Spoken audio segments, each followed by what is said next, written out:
Welcome to the Ownership Review, where we do a bunch of maintenance to see what this car is like to live with on a daily basis.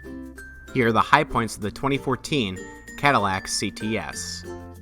Connecting the Bluetooth is easy to do, as there are clear steps in the electronic menu for connecting your phone.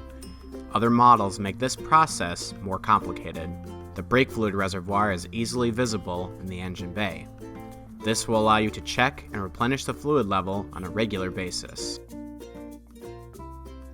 All of the fuse boxes are easy to access on this vehicle.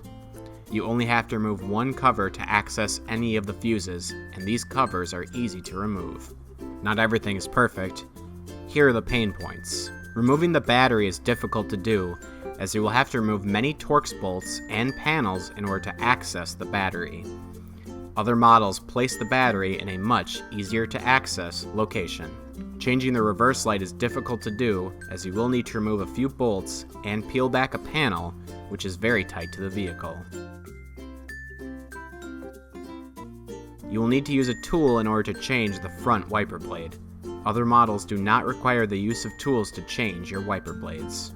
Overall, the 2014 Cadillac CTS is a moderately difficult car to maintain, but is a good choice for someone experienced in vehicle maintenance.